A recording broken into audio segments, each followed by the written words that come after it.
This is episode 5, and today we are talking about tools for feedback. I'm just going to screen share and go through the presenters who are presenting tonight before we get into them introducing themselves. So you can see our Twitter handles here, and you can tweet as we're going along tonight and talk about your favourite presentations and things that you're finding interesting along the way. And afterwards, the video will be available on our YouTube channel as well. If you've got questions throughout, you can hashtag TMWAreach, and we can answer those questions as we go along. And tonight's objectives are that you feel connected no matter where you are situated, and also to discover digital tools to enhance assessment and the feedback process, whether that be for you as a classroom teacher, a leader, or wherever else you're working. So tonight we've got Emma Cross presenting Seesaw, and she's also going to touch on Flickrs for us as well. We've got Megan doing Kahoot, Stephen talking about OneNote, Adam is doing Google Tools, Google Forms, and I'm going to talk briefly about Go Formative. And then at the end, what we're going to do is have a vote on Twitter, and you can decide what you would like as the next topic for the next episode. So what I'm going to do is flick over to Emma. Emma, are you all ready to present? Introduce or present? Cool. Okay, cool. Would you like to introduce yourself first? And then we'll get going.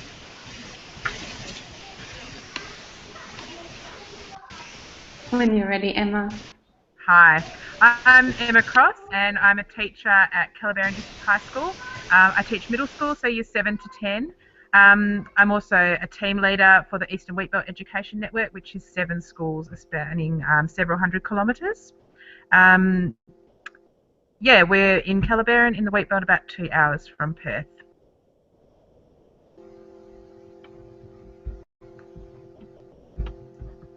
Awesome, Emma. What we might do, sorry, I forgot to get everyone to introduce themselves, but if you would like to go straight into your presentation, I suppose everyone could introduce themselves along the way. Cool, thank you. Okay, no problem. So tonight I'm going to talk about 2 tools that I have used. But first of all, I just wanted to quickly touch on an issue that is pertinent to me and my location, which is equity with internet access. And I think when we're thinking about using tech tools for feedback with students, we need to be really mindful that not all students have access to high-speed internet or even internet at all. So you might notice that I'm presenting from my classroom, and the reason for that is I don't have high-speed internet at my home, and so the only way I have access to this sort of thing is to come to work. And for a lot of students in rural and regional WA, that's the same thing. They don't have high-speed internet access at home. Also within our context, we have a lot of students who are living in generational poverty, and so they don't have access to things like smartphones, tablets, computers. So you just need to be a little bit mindful when you're using these sorts of tools, how those students are going to access it. So some ways that I've got around that is having iPads out every morning that the students can use before school. We've also had homework classes where students have access to the computers. Most small towns have got a community resource centre, which is a partnership with Royalties for Regions, and you might be able to talk to them about allowing internet access for some of your students, and also having open afternoons for parents where iPads are here so that they can log on to Seesaw and things like that so that they can join in, just to make sure that there's fair access for all of our students. So I'm just going to see if I can work out how to screen share. I've not done this before, and then I'll quickly show you Seesaw.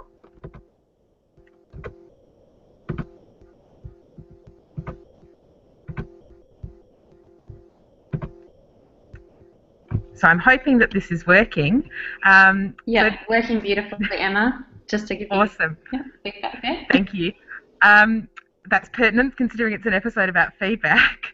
So I've just designed a test class here because obviously I didn't want to show you my students' work and put that on YouTube. I don't think they would appreciate it very much.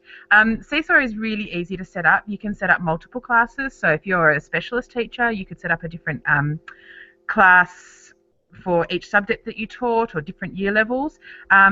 So you can add different types of items. My students all upload off iPads, but you could upload off computers or smartphones. So they can choose a photo, a video, a drawing, file, note, or a link.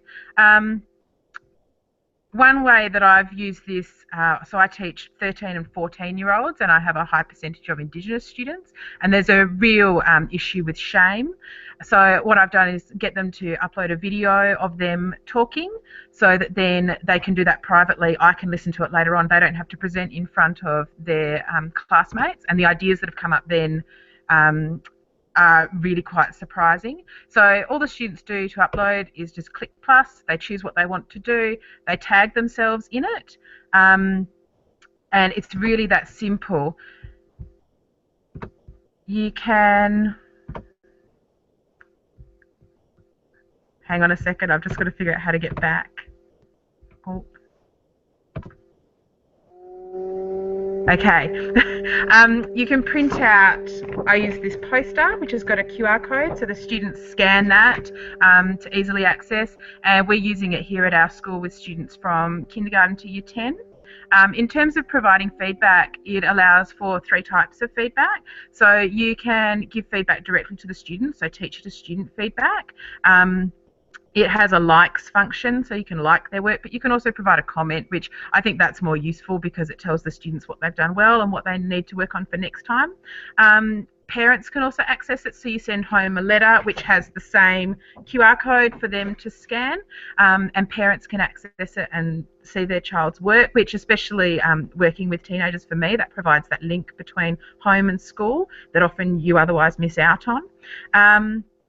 And perhaps the most valuable type of feedback that I found for my students is their peer feedback, so they can comment on each other's work, which obviously before you do that you need to actually explicitly teach your students how to provide good feedback and what good feedback looks like and how to present critical feedback in a positive way.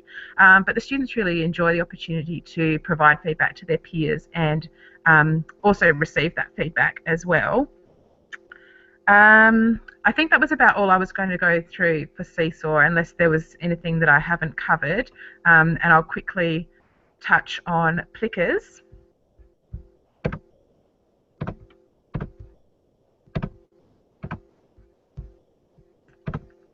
Okay, so Plickers is something that I haven't used a lot this year because my class has found something else through our classroom management tool that they actually prefer.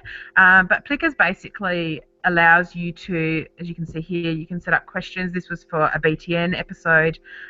You can set up questions and the students can answer those questions. And it only relies on the teacher having a device. So in terms of that equity, in internet access and dealing with, not a lot of devices in your classroom, the only thing you need for this is a smartphone.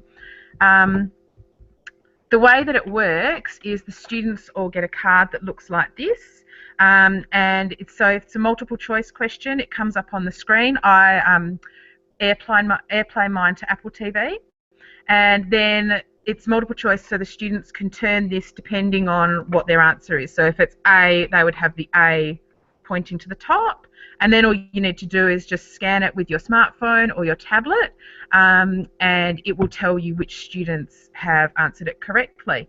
You can choose to share that feedback on the screen with your class, or you can choose to just have it on your phone or tablet so only you know.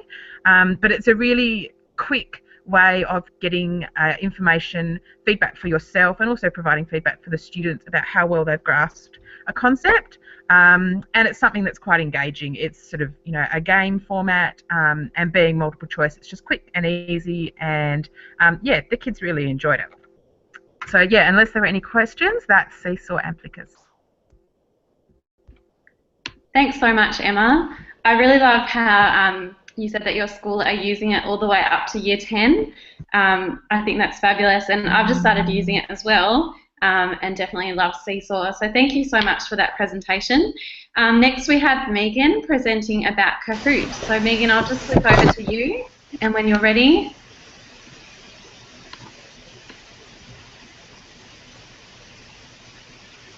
Great.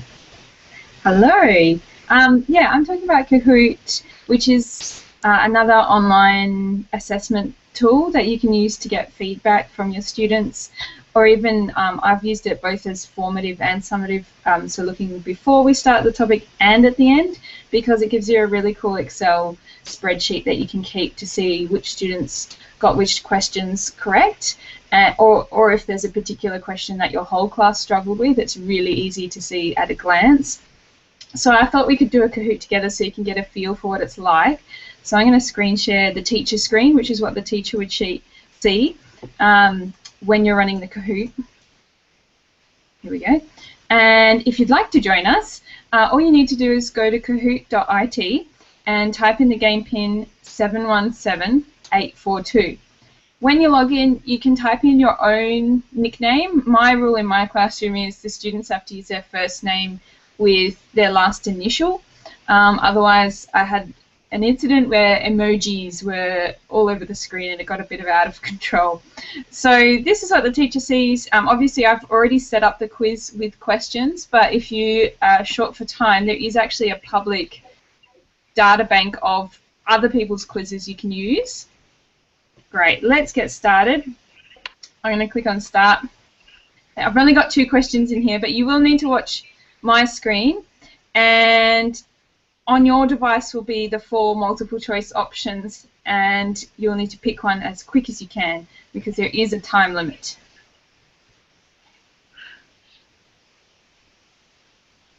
And so the correct answer will be shown. And you can see we get a nice bar graph showing who said what. Normally I have 2 answers that are really close to being correct, and you'll see you'll get quite a lot going for the answers that's close. But it's not singling out the students saying who said what at this stage, which is really nice. It's sort of an anonymous bar graph. So I'll go to our leaderboard so we can see this is where the students get really, really excited. And you can turn this off if you don't like this feature, but after every question you see a scoreboard, and it shows you who's on top, and the students always want to be on top. So the quicker you answer, the more points, but you have to get the correct answer as well. So it's a bit of a toss-up between being really quick, but also you're going down, Steve OP. So this is the last question in the quiz. As you can see, I'm using images in my questions. You can also use YouTube videos or parts of videos. So you could show a clip from a movie and ask something about the clip from the movie or something else. And once everyone answers, it will automatically stop the quiz, or you can choose when it goes on. And so we can see our anonymous bar graph again. And our final our final scoreboard, Steve has won. And when we get to the end of the quiz, I can also ask you for your feedback about the quiz. Now, sometimes the kids who lose are like really unhappy that they've lost, so they might give you bad feedback for the quiz itself. So do take it with a grain of salt. And then we get this. Now, this is where, for the teacher, it's really useful. I can save my results, and I will download them really quickly just to show you what they look like. So I'm going to open them with Excel. I can also save it to Google Drive straight away. And I can see the student name and what the question was, but my images aren't on here, unfortunately, but also who answered what. And this is just for my information, and it's really good and easy for me to see at a glance what students are having trouble with, and or which particular students need some help. I can also replay the quiz as many times as I like. You can randomize the question order and answer order. Ghost mode means we replay the quiz and you have to try and beat Steve's performance in that last round, or whoever won. They play automatically as a ghost, their best result, and you have to try and beat that. So that's quite fun. I will stop screen share. Okay, my camera's not going to work again, but that's all right. So yeah, so you can see Kahoot's really powerful. I really like it. I'll quickly, seeing as my camera's not working, just show you the database of quizzes you have to choose from. There are so many public Kahoots that you can choose from. So let's say I'm a science teacher, so I might say Let's do something about forces. I can specify it's a school audience and I want a quiz. So the other modes, discussion and surveys, don't have the leaderboard, so it takes a bit of that competitive element out if you don't want to focus on that. So I can just go, oh yeah, 10 questions, forces, that looks good, and play straight away. I don't even have to create my own quiz. I typically tend to check the questions, just to make sure they're assessing what I want them to assess. So I go, oh yeah, that looks good, play, and then we're done. And you can share your quizzes with other teachers, which is really nice. So I'd often write a quiz and share it with the teachers in my department, and they'd do that with me as well. So yeah, I like it as a really quick, engaging, fun way to quiz the students. I can see you might need to take out the leaderboard element of it depending on your classroom dynamic. Just keep that in mind. And the other thing I really like about it is that there's this public database that just makes it so quick and easy to set up, whereas other like Plickers and other quiz tools, you do need to enter each question in yourself. So that's why I really love Kahoot. You as a teacher will need to have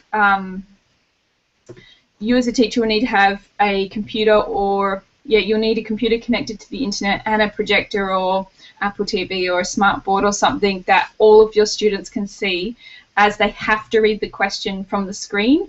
That's something to keep in mind. The students will need a device. Now, there is a team mode whereby the students can share a device, but you will need some sort of class set of tablets, smartphones or laptops with internet access to access the quiz. If you want to know more about how to create the quizzes, I made a little sort of 10-minute tutorial on how to do that. If you just go through my blog or click on the Get Kahoot website, they've got lots of help and tutorials and sort of frequently asked questions on their website, and really, really good creative ideas for how to use the tool as well, rather than just doing what we just did. So I highly recommend checking it out and giving it a go if you haven't done so already. Yeah. Thank you, Megan. I really love your little tutorial video. That's really great that people can reference that and have a look through. So thank you for sharing. No worries. And yeah, Kahoot is awesome. I've been trying it with my pre-primary class and they're loving it, and I've also tried it at the opposite end with staff at staff meetings, and it's amazing how just everyone loves Kahoot. It's so cool. Yeah. Our next presenter is Stephen. Now, Stephen, you haven't been on our Hangouts before, so if you'd like to introduce yourself and then go into your presentation, we would love that. So I'll just flick over to Stephen, and when you're ready, off you go. Thanks, Hannah. Hi, everyone. My name's Stephen Payne. I'm originally a maths teacher, but now I do professional learning with schools, and I'm very excited. I start a new role tomorrow with the University of Adelaide, supporting schools in WA on digital technologies. I'm today going to talk to you about OneNote. So let's just see if I can find this. Ah, fantastic.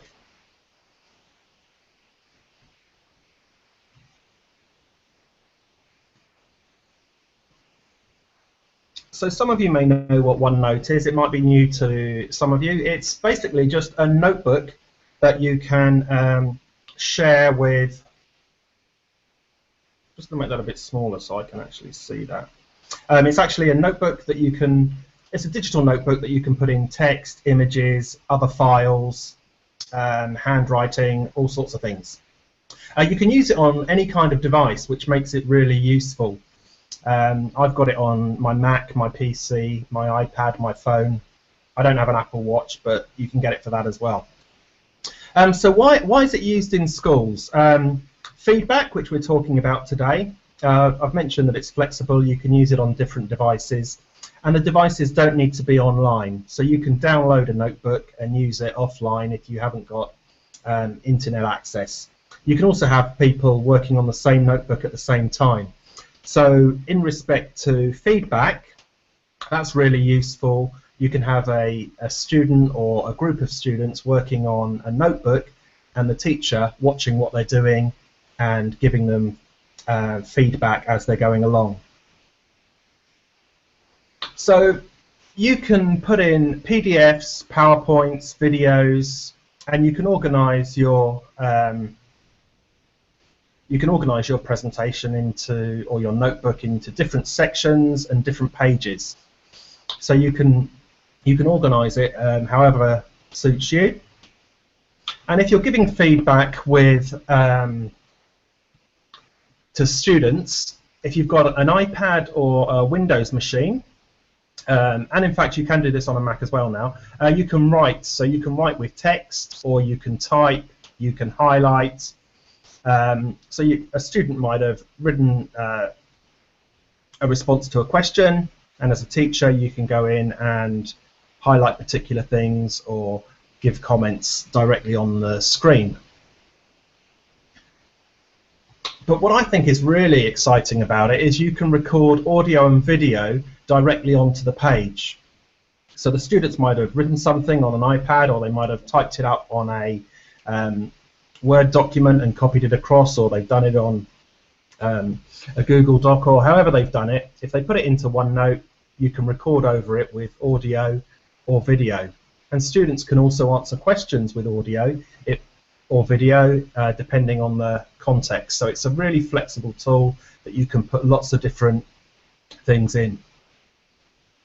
Also on an iPad, you can choose different colours, thickness of the pen, and you can write with a number of different styluses. On an iPad, you can only insert audio. So a student can write something, and as a teacher you can give feedback, recorded feedback. You don't have the ability to do video at this time on the iPad.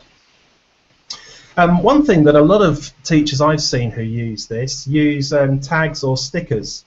So I got this really good example from a teacher. I think it's somewhere in South America, I think, where she's designed lots of different monsters that the students can self-assess by copying and pasting one of the monsters from the notebook onto their own page. And also built into OneNote are these tags. So a student can be writing something, and if they're not sure about it, they can just tag it with a question mark, and the teacher can print out a summary page of all the questions that her class has. So there's quite a bit of flexibility there. Also for staff feedback, I thought I'd mention this. I've seen it used in schools for giving feedback on lesson observations, so just taking a photo of the class, making a comment, filling in the observation form, and an assistant principal or a head of learning area can collate all this into their notebook and share with different members of staff. I know in the last time when you talked about the AITSL standards, there's quite a few schools around WA who are now using OneNote to record their AITSL standards, and I'm showing you an example here from Jan Clark at AISWA.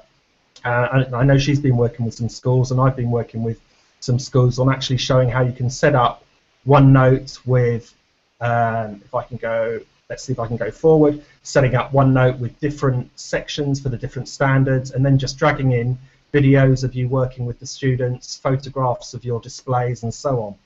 So it's a really flexible little tool. So how do you find out about this? You go to onenote.com, and you can download it for whatever device you've got. If you've got Office, Microsoft Office for Mac or PC, OneNote is generally included with that. And onenoteineducation.com, there are lots of videos and help guides and case studies that will show you how it's being used. Or get in touch with me, and I can point you in the direction of some schools and teachers that are using it really well. Thank you.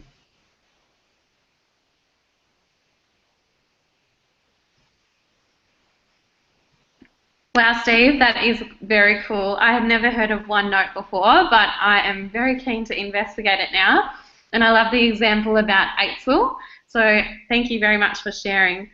Adam, you are next, and you're talking about Google Forms, and also you mentioned if you've got a bit of time, you can go for Flubaroo as well. So I think we're doing quite well for time if you're happy to share those both. That would be awesome. Hi, thanks, Hannah. I'm not sure if I've got Flubaroo set up on this computer actually. I just realised after you mentioned that. But I will show you Google Forms. So I'm just going to share my screen here. And we want the entire screen there.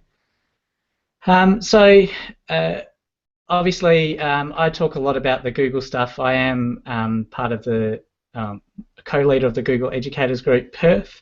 You can use Google Forms if you don't have Google Apps for Education. The way that you can get to it, if you've got any kind of Gmail account, it doesn't have to be a Google Apps for Education account. If you click on these 9 dots and click on More here, you'll find the Forms option here. So if you click on that link, it will open up Google Forms for you. So I've used lots of Google Forms kind of outside my Google Apps for Education account for many different things. But essentially what it is, it's a way of creating your own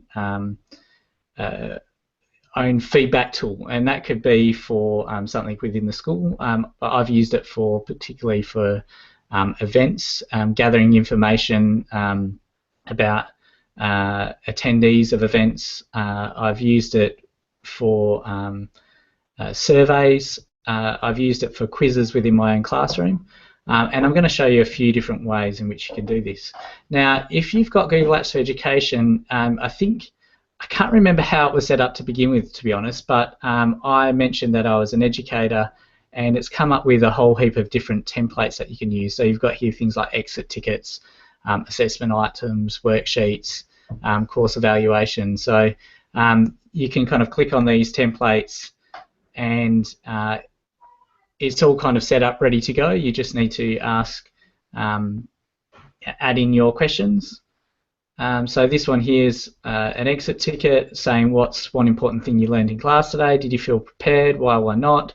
And you can just click on these and edit them as you like. Okay. So those templates are really useful. I've used the exit ticket one before in my own classroom. But we can start one from scratch. I'm just going to quickly show you how to do that by clicking on this blank here. Now, the way it works is this is kind of the editing section. So this isn't what the users would see. So in this case, the students or the teachers that you would be creating this form for. But we can give this form a name, and I'm going to call it My Form. And you can describe what this was. So this form is a test. Okay, and then underneath here we've got a whole heap of different question options here. So depending on what information that we want back from students, we can choose the type of question that we want to ask. So a short answer is just a few words. If we want them to write a lengthy answer, we'd put in a paragraph. We've got multiple choice for selecting one option, or we've got check boxes for selecting multiple options perhaps. A drop-down list, so if we want to specify what answers can be chosen from and choosing one from that list, we'd use a drop-down. We've got linear scales for when you're doing like most understanding to least understanding from a scale of 1 to 5. There's also this multiple choice grid and date and time as well.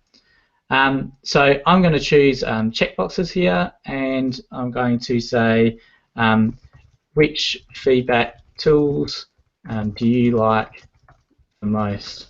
And if I put here Clickers, Kahoot, Google Forms, and what other ones have we done today? We'll leave it as that. We can put in an add other option there. I'm just going to remove this one here, and this is a required question. So everyone that completes this must answer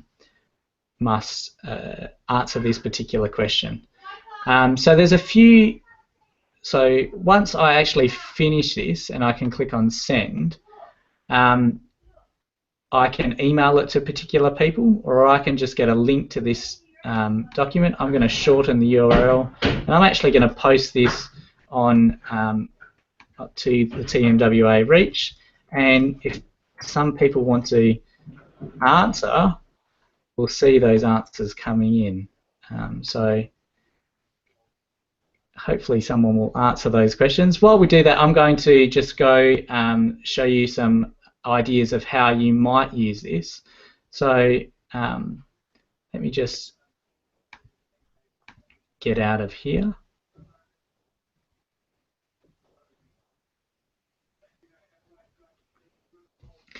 So one way I use this was, for example, with my Year 11 ATAR class as exam revision. I wanted to understand which topics that the students felt comfortable with, and which topics students wanted to cover in some more detail as revision before the exam. So I took all the elements out of the curriculum and I posted them as individual points on here, and they had to rate from 1 to 5. So 1 saying I don't know this topic at all, to 5 I know this topic really well. And if you click on this responses tag here with a summary of that information, you can see at a very quick glance where students are. So in terms of elements and principles of design, they knew the topic quite well, but perhaps could learn a little bit more, whereas something like something down here, like the Copyright Act, I realise now that I need to cover that in more detail. So really quick and easy way of getting some feedback from your students. So, but I've seen lower primary school students use Google Forms really easily, and as I say, a great way of getting feedback. You can also use it as an assessment tool as well. So it may not be a summative assessment, but just trying to find out where students are on a particular topic. With this responses tab, you can easily get a picture of where you need to spend your time as a teacher in the next lesson.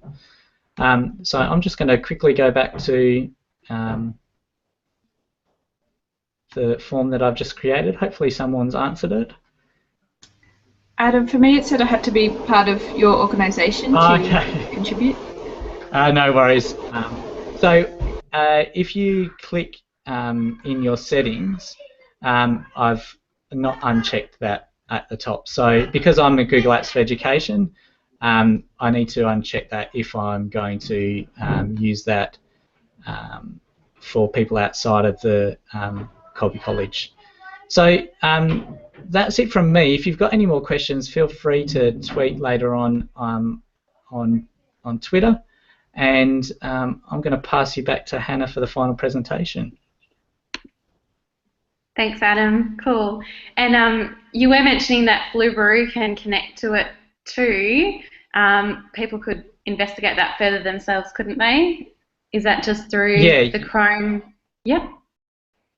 Yeah. Sorry, So Flubaroo comes through Google Sheets. I'm not sure if it now comes through Google Forms. I remember them mentioning something at the Google Summit about it.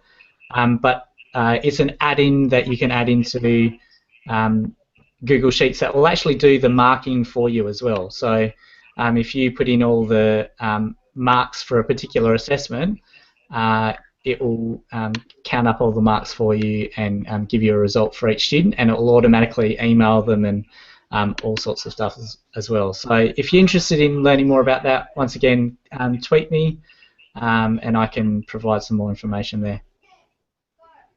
Thanks, Adam. All right, so I'm presenting just something very brief tonight, GoFormative, which I haven't actually used before, but a friend mentioned it to me and I couldn't get her to come on tonight's episode, so I thought I'd just share it because I thought it was awesome when she showed it to me. So GoFormative, the website's there for you. What you can do, I just had to play with it tonight so I could show you one example. I am a lower primary teacher though, so this one is quite easy.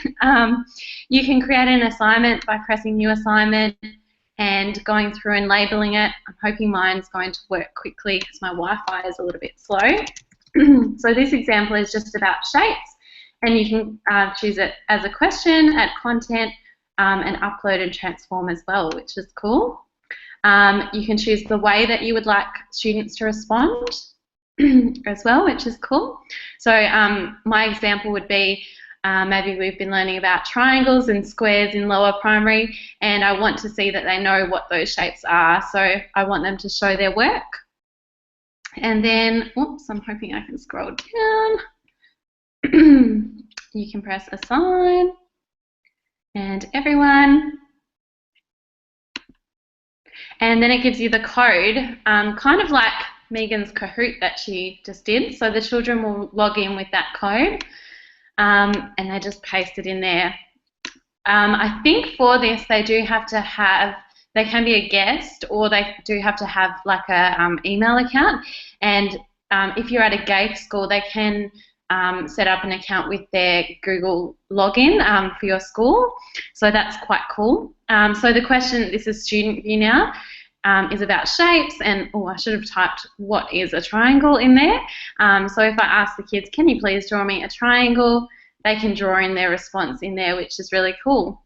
And the teacher can see that, which is awesome as well. So going back to teacher view, what I can do is, I'll just exit that there.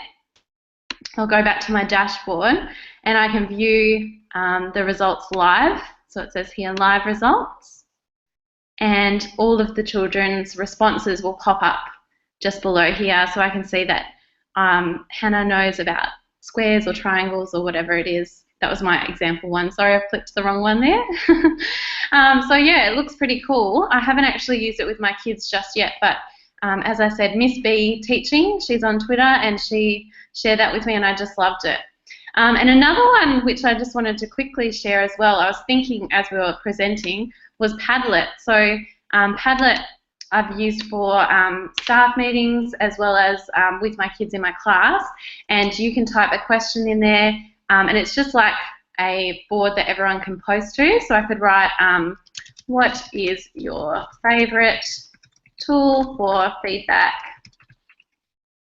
And then if you share the URL with people, they can just double click and type their responses, and it's just kind of like a big whiteboard with their collaborative responses. And another thing which I learnt from Joel Birch when he came to our school was this URL is quite often very long, so you can go into bit.ly and shorten the, my password's wrong, and shorten the URL so that it's much more easier for your audience to access. So I'll just quickly chuck that in there. I thought because we were going so well for time, we could quickly have a look at this. Oh, I've forgotten my password. That's terrible. But you can also just log in as a guest and create a bit.ly account if you want to, and it will shorten the link for you. And if you've got an actual account, you can sign up for free. You can edit that so it would say something like bit.ly/feedback, and it's much easier for people to access. So that's pretty much it from me tonight. Thank you everyone for presenting. Did anyone have questions coming through Twitter at all for any of the presenters, or are we all good before we switch off for the evening? We're all good there, Hannah. All good? Cool. We did need to quickly talk about voting for the next episode. So I'll just get my screen up, and Adam is going to plug this through Twitter. So he's going to create a poll. I'll just get my slides up, 2 seconds. It's already up there. Oh, it is? You've done the just poll? place it then. Yeah. Awesome, thank you. So pretty much we're just voting on whether you would like to have an episode on classroom management, professional learning networks, kind of similar to what Emma was talking about today, a little bit in accessing Wi-Fi and things like that when you're isolated in a rural or remote area as well, or whether you'd like us to talk about the digital technologies curriculum and some ideas and resources for that. So vote through Twitter. Thank you so much for watching tonight, and yeah, plug any more questions through the Twitter hashtag TMWAreach. All right, thank you everyone. Bye. See ya. Thank you. Bye. Thank you.